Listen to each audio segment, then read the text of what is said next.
Lapangan Karbosi yang luasnya sekitar 11 hektar, yang kini telah direvitalisasi atas prakarsa Wali Kota Ilham Arif Sirajuddin, adalah ikon kota Makassar paling populer sepanjang sejarah. Di situ pula terdapat 7 makam misterius yang muncul sejak abad ke-10, sebelum kerajaan Gowatalo terbentuk. Sampai sekarang, tetap terpelihara, dan diziarahi banyak orang.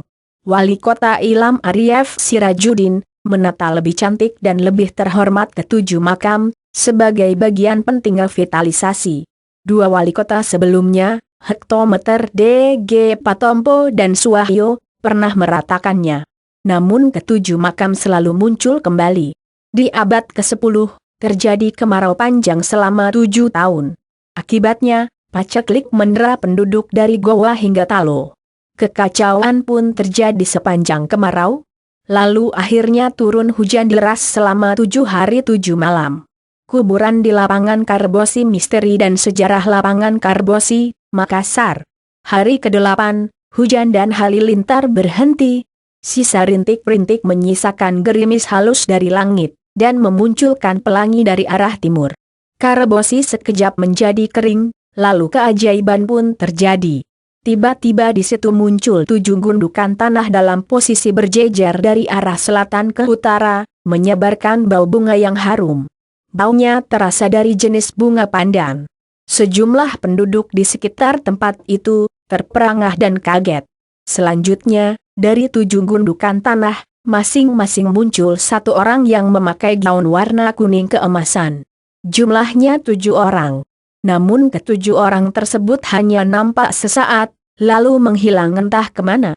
Penduduk yang menyaksikan, semakin kaget, takjub, antara percaya dan tidak percaya atas apa yang mereka saksikan. Tak ada yang tahu asal-muasal ke-7 orang yang muncul dari 7 gundukan tanah itu. Namun masyarakat percaya, ke-7 orang itu adalah Tumanurung, semacam dewa dalam mitologi Bugis Makassar, yang dikirim oleh Tuhan untuk memperbaiki negeri mereka. 7 orang tersebut, yang kemudian mereka sebut dengan nama Tujua, adalah sebagai Karaeng Angerang Bosi atau Tuan yang membawa hujan. Dan dari situlah masyarakat waktu itu terinspirasi, dan memberi nama Kanro Bosi atas hamparan persawahan itu. Kanro berarti anugerah dari Tuhan. Dan Bosi berarti hujan atau bisa juga bermakna kelimpahan. Hujan yang turun waktu itu adalah limpahan anugerah Tuhan. Kanro Bosi menjadi sawah kerajaan. Belanda lalu menguasainya. Namanya diubah jadi Koningsplein. Sejak Indonesia merdeka, namanya diubah menjadi Karbosi. Bila datang berziarah, jangan membawa bunga. Sebab, katanya, orang yang dibawakan bunga hanya orang yang sudah meninggal. Sedang Tujua bukan orang mati, melainkan adalah bangsa jin yang masih hidup. Dia cuma minta agar masing-masing makam dibacakan surah Al-Fatihah 1 kali. Itu sudah cukup. Dalam dialog Karaeng Tuma Bicaraya dengan Arwan itulah terungkap, bahwa Tujua di Karbosi, nama-namanya adalah sebagai berikut, sesuai urutan letak makam dari sisi selatan ke utara. Karaeng Tuma Belaya, Karaeng Tuma Bicaraya, Karaeng Tuma Cinika, Karaeng Bainea, Karaeng Tu Nipalanggaya, Karaeng Tu Aparumbu Pepeka, Karaeng Tu Angerang Bosya. Diperoleh keterangan dari Karaeng Tuma Bicaraya, bahwa Tujua, sebenar-benarnya adalah jenis makhluk halus dari bangsa jin. Mereka sering juga disebut makhluk gaib. Selain jin golongan hitam, terdapat pula jenis bangsa jin dari kalangan putih. Putih artinya suci, bersih, jauh dari perbuatan jahat, dosa, dan perbuatan yang merusak. Mereka umumnya menganut agama sebagaimana agama yang dianut oleh manusia. Maka itulah ada yang dari kelompok jin Kristen, jin Islam, atau kelompok jin dari agama lain. Dari kalangan jin seperti ini, ada yang berperan sebagai ulama, pendeta, atau pemuka agama dalam dunia gaib. Mereka banyak memiliki perhatian bagi kepentingan dan kebaikan bangsa manusia. Mereka cenderung melakukan kerja-kerja perlindungan, bimbingan, ilmu, atau hal-hal yang bersangkut paut dengan aktivitas manusia, yang mengarah pada kebaikan dan keselamatan dalam hidup dan kehidupan. Sesuai penjelasan secara gaib dari Karaeng Tuma Bicaraya, Ketujuh jin tersebut sesungguhnya sudah menempati lokasi pada 7 makam di Karbosi, jauh sebelum abad ke-10. Bahkan, sesungguhnya mereka sudah memilih tempat itu sebagai titik pertemuan untuk waktu-waktu tertentu, sejak adanya daratan di situ. Ketika pada abad-abad permulaan, di tempat tersebut masih tertutup air laut. Kemudian akibat proses sedimentasi dari sungai Jenebrang, pada abad ke-5 areal Karbosi pun menjadi daratan. Maka pada abad ke-5 itulah Tujua mulai memilih tempat tersebut, sebelum manusia ada di situ. Pada abad ke-10, daerah tersebut baru dihuni manusia. Lalu menyaksikan kejadian gaib, di mana Tujua memunculkan dirinya. Dalam cerita yang selama ini berkembang, ketujuh jin tersebut muncul hanya dalam waktu singkat, dengan mengenakan gaun warna kuning keemasan. Namun keterangan yang langsung diperoleh dari Kara Eng Tu Mabicaraya, pakaian yang dikenakan tersebut bukanlah gaun, tetapi adalah jubah warna kuning keemasan dan masing-masing memakai sorban yang juga berwarna kuning keemasan. Satu di antaranya adalah wanita, yakni Kara Eng Bainea. Mengapa kemunculannya hanya dapat dilihat sesaat oleh manusia pada waktu itu? Sesungguhnya tidaklah demikian. Kemunculan Tujua bukan cuma sesaat pada waktu itu, tetapi cukup lama. Hanya saja orang-orang yang sempat melihatnya, dimensi penglihatan mereka yang hanya terbuka sesaat. Ketika dimensi penglihatan gaib mereka terbuka, mereka pun dapat melihat Tujua keluar dari 7 gundukan itu. Tapi kemudian hanya dalam hitungan detik, dimensi penglihatan gaib mereka kembali tertutup sehingga mata mereka tidak bisa lagi melihat aktivitas ketujuh jin tersebut.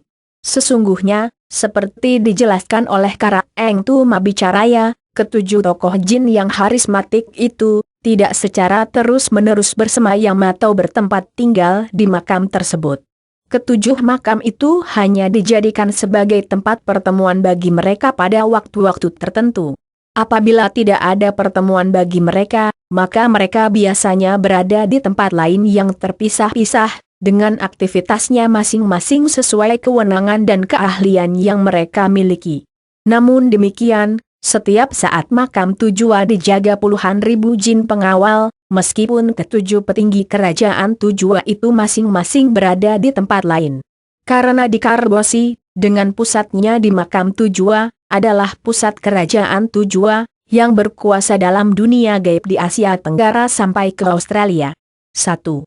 Kara Eng Tu Mabelaya Kara Eng Tu Mabelaya, berkuasa sampai ke Australia, sesuai keterangan yang diperoleh dari Kara Eng Tu Mabicaraya, adalah pemimpin tertinggi di antara Tujua. Kara Eng Tu Mabelaya adalah Raja Jin yang memiliki wilayah kekuasaan dalam dunia gaib di Asia Tenggara sampai ke benua Australia. Dalam setiap pergerakannya, dia selalu dikawal oleh puluhan ribu pasukan pengawal. Setiap ada Raja Jin yang mau dilantik di suatu tempat, misalnya di Malaysia, Filipina, atau daerah-daerah yang ada di Indonesia, dan juga di Australia, maka yang datang melantik adalah Kara Eng Tu Mabelaya.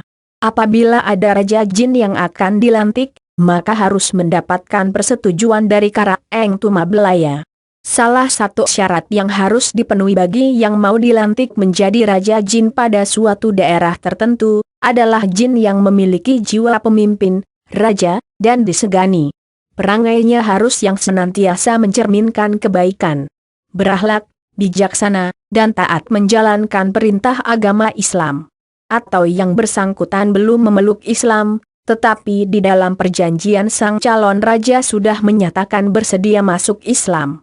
Alasan mengapa Tujua menganut agama Islam, oleh karena Islam adalah agama terakhir yang diturunkan Tuhan, dan Al-Quran mengakui 3 kitab yang diturunkan Tuhan sebelumnya, yakni kitab Zabur, kitab Taurat, dan kitab Injil. 2.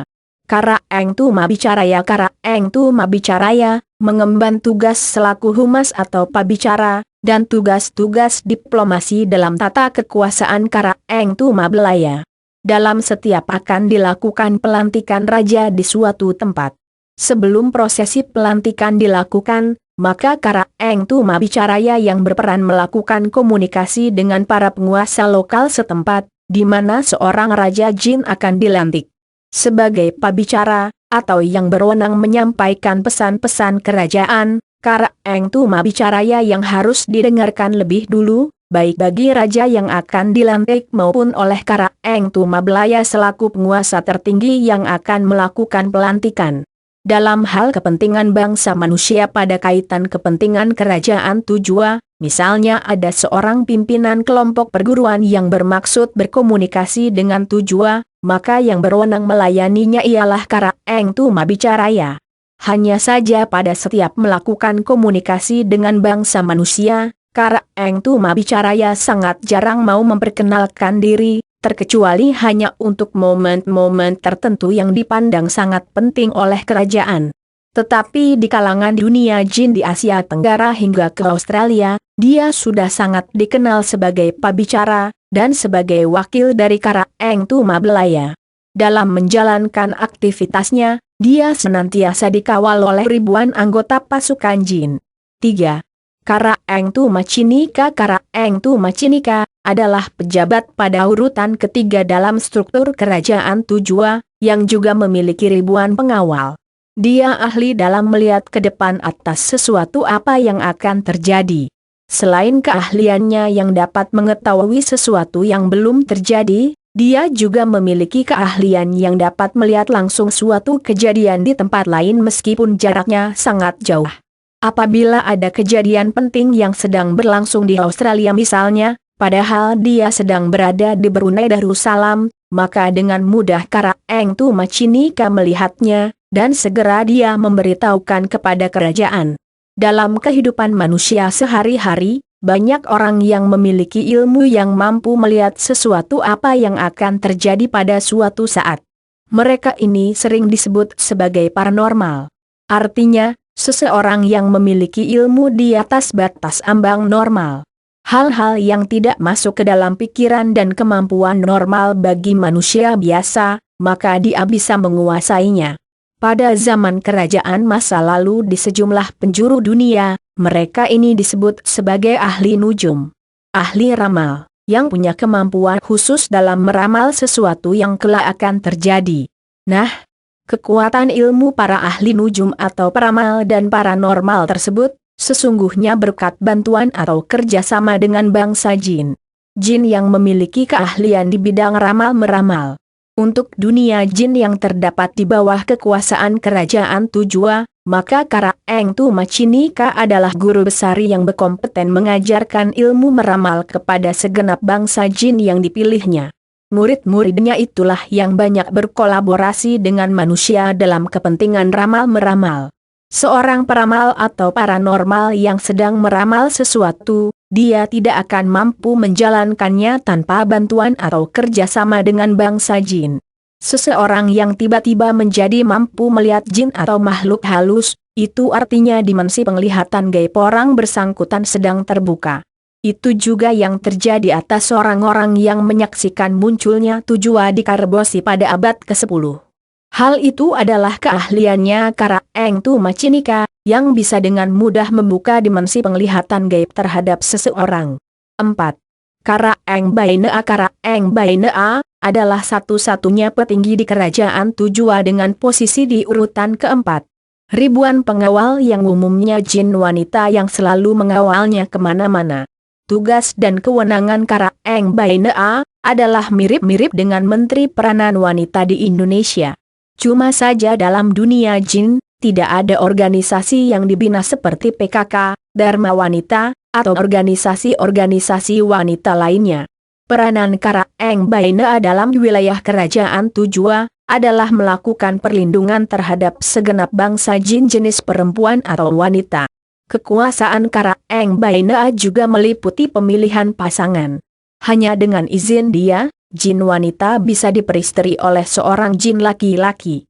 Begitu pula bila terjadi sesuatu yang merugikan bagi jin perempuan, maka Kara Eng Bainea yang melakukan pembelaan.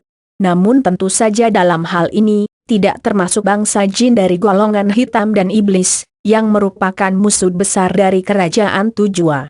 Dalam kehidupan manusia, khususnya kaum wanita, mereka banyak menemui kesulitan, apalagi mereka sebagai kaum yang lemah. Salah satu kelemahan kaum wanita, misalnya dia dilamar oleh seorang pria tapi ditolak, seringkali membuat pria dendam, lalu mencari bantuan orang pintar agar wanita bersangkutan digantung paruh kuseng, jodohnya ditutup sehingga dia tidak bisa menikah dengan lelaki lain sampai mati. Hal seperti ini banyak yang terjadi di tengah masyarakat, bahkan sampai pada zaman sekarang ini. Mengatasi hal seperti itu adalah tugasnya Kara Eng Bainea, yang bisa menugaskan jin khusus ahli, apabila ada permintaan dari seorang pintar yang membantu membukakan jodoh kembali bagi wanita tersebut. 5. Kara Eng Tuni Palanggaya. Kara Eng Tuni Palanggaya, petinggi kerajaan Tujua yang duduk pada urutan kelima, yang senantiasa beraktivitas dengan ribuan pengawalnya. Tugas yang diembannya adalah sebagai penyanggah kekuatan kerajaan dan bagi para petinggi kerajaan. Dia juga berkeliling ke semua titik kerajaan yang tersebar dalam wilayah kerajaan Tujua, untuk memberikan bantuan kekuatan atau penyanggah, sehingga kerajaan-kerajaan yang terbentuk itu dapat berjalan baik dan memiliki kekuatan sehingga tidak mudah diruntuhkan oleh kekuatan dari bangsa jin golongan hitam. Dalam kehidupan manusia, sejak zaman dulu sampai sekarang dalam konteks kekuasaan, umumnya mereka yang berkuasa, apakah itu dalam bentuk kerajaan atau bentuk-bentuk pemerintahan yang lain, senantiasa membutuhkan kekuatan penyanggah agar kekuasaan mereka tidak jatuh atau runtuh. Penyanggah yang diperlukan, selain kekuatan fisik pemerintahan dengan segala perangkatnya, dengan segala kebijakan dan penciptaan tata aturan yang dapat melanggengkan kekuasaannya, mereka juga banyak yang memperoleh bantuan dari bangsa jin dalam menopang kelangsungan kekuasaan mereka. Jasa yang digunakan dalam memediasi keperluan bantuan dari dunia gaib tersebut, juga biasanya menggunakan jasa orang pintar atau paranormal khusus yang piawai memanfaatkan kekuatan bangsa jin. Mereka ini banyak yang terikat kontrak kerja dengan seorang penguasa atau seorang yang memangku jabatan, yang tugasnya memanfaatkan kekuatan bangsa jin dalam melindungi kekuasaan seseorang. Nah, kalangan bangsa jin yang piawai melindungi kekuasaan seseorang, penempatan atau dengan siapa dia akan bekerja sama, diatur dan ditentukan oleh Kara Eng Tuni Palanggaya. Dan jin yang terpilih berkolaborasi dengan pejabat di lingkungan bangsa manusia tersebut, tentu saja akan memperoleh kesejahteraan hidup yang lebih. Karena dengan penempatan tugas seperti itu, akan berarti jin yang bersangkutan juga memperoleh kedudukan atau jabatan di mata bangsa jin itu sendiri. 6. Kara Eng Tu Aparumbu Pepeka. Kara Eng Tu Aparumbu Pepeka, tugasnya adalah mirip-mirip dengan tugas yang diemban seorang Menko Kesrat, dan juga dengan ribuan pengawal. Dia bertugas untuk mensejahterakan rakyat bangsa jin yang ada dalam wilayah kerajaan Tujua. Dalam kehidupan manusia dalam sebuah rumah tangga misalnya, apabila di dalam rumah tersebut sudah 7 hari 7 malam dapurnya tidak pernah berasap, maka dapat dipastikan keluarga bersangkutan sudah tidak pernah memasak. Sudah kehabisan bahan makanan yang bisa dimasak.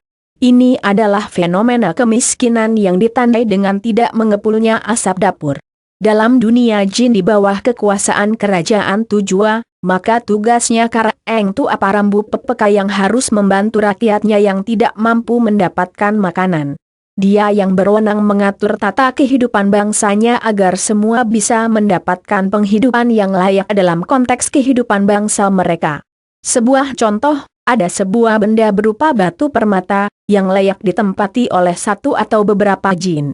Maka Kara Eng Tu Aparumbu Pepeka yang berwenang mengatur siapa yang diizinkan untuk menempati benda tersebut. Selanjutnya, dilakukanlah upaya agar batu permata itu tadi bisa dikuasai atau dipelihara oleh manusia. Biasanya bila manusia memiliki benda seperti itu, oleh karena dia rasakan ada kekuatan gaibnya, maka akan dipelihara sebaik-baiknya, misalnya diberi dupa pada waktu-waktu, diberi butiran beras, atau diberi wewangian atau bunga. Yang pada prinsipnya bahwa apa-apa yang dilakukan terhadap benda tersebut, adalah merupakan cara untuk memberi makanan bagi jin yang menempatinya. Disitulah bangsa jin mendapatkan makanan sesuai yang mereka butuhkan. Artinya, di tempat itulah asap dapur mereka bisa mengepul.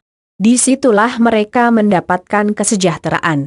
Bukan cuma jenis batu permata, tapi benda-benda jenis lainnya pun banyak yang dipilih untuk di tempat bangsa jin, seperti keris pusaka, benda-benda galian, kulau besi, atau pohon-pohon besar, atau apa saja yang layak mereka tempati. Layak artinya, yang berpotensi memancing bangsa manusia untuk memberikan makanan yang diperlukan. Kalau seseorang membawa songkolo dan ayam goreng ke sebuah pohon besar untuk sesajen, paling yang menyantapnya adalah kucing atau jenis binatang lain. Mana mungkin bangsa jin bisa makan paha ayam goreng? Demikian logika sebagian orang. Padahal sesungguhnya yang dimakan oleh bangsa jin itu tadi, adalah berkah dari niat baik orang yang menyuguhkan makanan tersebut. Yang dimakan bukan fisiknya, tetapi adalah berkah dan halusnya makanan tersebut. Yang makankan adalah makhluk halus, sehingga yang dimakan juga adalah halusnya, yang merupakan berkah bagi bangsa jin. 7. Kara Eng Tuangerang Bosya. Kara Eng Tuangerang Bosya adalah petinggi kerajaan Tujua yang menempati posisi ketujuh, yang juga memiliki ribuan pasukan pengawal. Hujan deras yang tumpah selama 7 hari 7 malam yang mendahului kemunculan Tujua pada abad ke-10 di Karbosi, adalah karya besar yang dipersembahkan Kara Eng Tuangerang Bosya. Tugasnya ialah, bagaimana bumi yang ditempati bangsa jin dan manusia, bisa senantiasa berada dalam kondisi subur. Kesuburan tanah persawahan dan areal pertanian lainnya, kuncinya adalah air. Tanpa air, tak akan ada tanaman yang bisa tumbuh. Sudah demikianlah rumusnya. Rumus alam yang tidak bisa dibantah oleh siapapun. Kara Eng Tuangerang Bosya, tugasnya adalah mengupayakan keseimbangan atas kebutuhan hujan atau pengairan dengan tingkat kebutuhan air atas tanah pertanian dan persawahan.